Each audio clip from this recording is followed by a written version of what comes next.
अंजलि तोमर और आप देख रहे हैं HVN न्यूज। जैसे कि भारत में कोरोना संक्रमण की रफ्तार तेजी से बढ़ रही है और देश भर से रोजाना चौंकाने वाले मामले सामने आ रहे हैं और सबसे चिंताजनक बात यह है कि मौत के आंकड़ों की रफ्तार तेजी से बढ़ती जा रही है, जो कि रुकने का नाम नहीं ले रही। वहीं एक और जहां कोरोना की दूसरी लहर खतरनाक रूप ले रही है, वहीं कुंभ मेले और रमजान के उत्सवों में कोरोना नियमों की जमकर अनदेखी की जा रही है। आइए देखते हैं कि ऐसी लापरवाही को लेकर गृह मंत्री अमित शाह ने क्या कड़ी प्रतिक्रिया दी है। अमित शाह ने कहा है कि कुंभ और रमजान उत्सवों में हिस्सा लेने वाले लोग कोरोना से बचाव के लिए निर्धारित प्रोटोकॉल का पालन करने में विफल साबित हुए हैं। उन्होंने कहा है कि चाहे कुंभ मेला हो या रमजान हो, कहीं भी कोरोना को लेकर उचित व्यवहार नजर नहीं आ रहा। आगे शाह ने कहा कि कोई भी कोरोना नियमों की अनदेखी नहीं कर सकता। यही वजह है कि हमें अपील करनी पड़ी और कुंभ अब प्रतीकात्मक हो गया है। कुंभ के लिए पीएम मोदी जी ने खुद संतों से अपील करने का काम किया है और संतों ने उनकी अपील को स्वीकार भी किया है।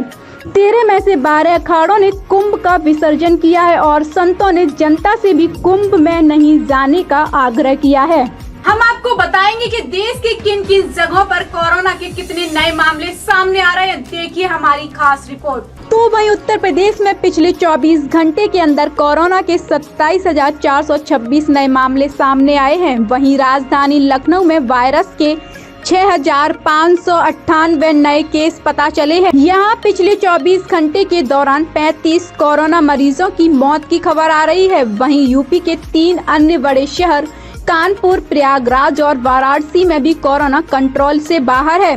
प्रयागराज में 1,758, वाराणसी में 2,344 और कानपुर में 1,403 नए केस सामने आए हैं। वहीं अब बात करते हैं उत्तर प्रदेश की राजधानी लखनऊ की। उत्तर प्रदेश में कोरोना वायरस का संक्रमण बेकाबू हो चुका है।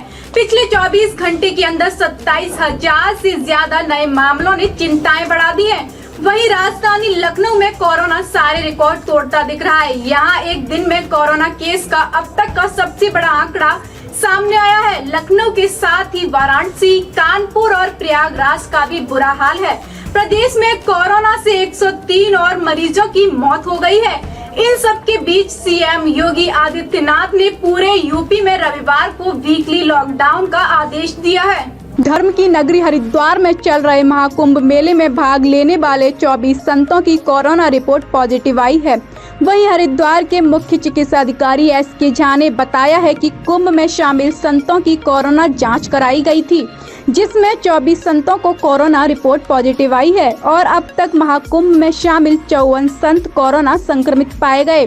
वहीं उत्तराखंड में कोरोना के मामले तेजी से बढ़ रहे हैं। बीते शुक्रवार को देहरादून में 1,051, हरिद्वार में 539 मामलों सहित 2,402 नए केस सामने आए हैं। वहीं राज्य में कुल मामलों की संख्या 1,18,646 तक पहुंच चुकी है।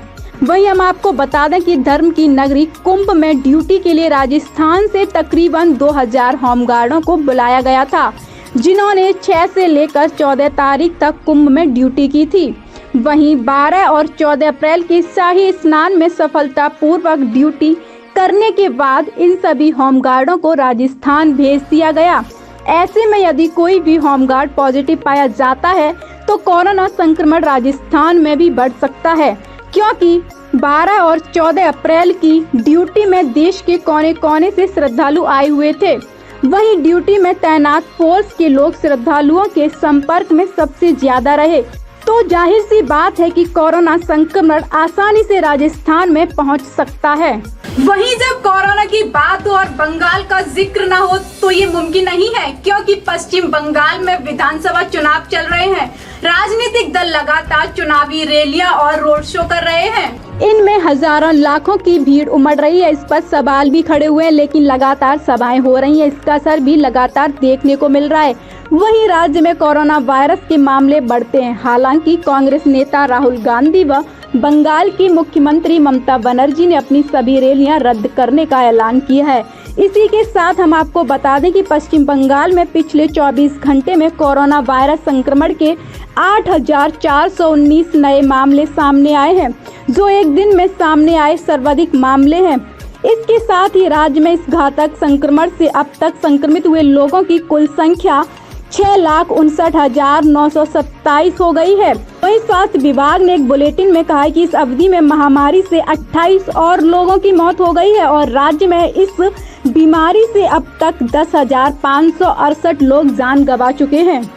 तो जैसा कि हमने आपको बताया कि कोरोना के केसेस लगातार बढ़ते जा रहे हैं, वहीं साथ ही इससे होने वाली मौतों के आंकड़े भी रुकने का नाम नहीं ले रहे। इसी बीच चुनाव को लेकर की जाने वाली रैलियों पर आपका क्या कहना है, हमें कमेंट कर बताना न भूलें कि आप इस कोरोना की दूसरी लहर का जिम्मेदार किसको ठहराओगे।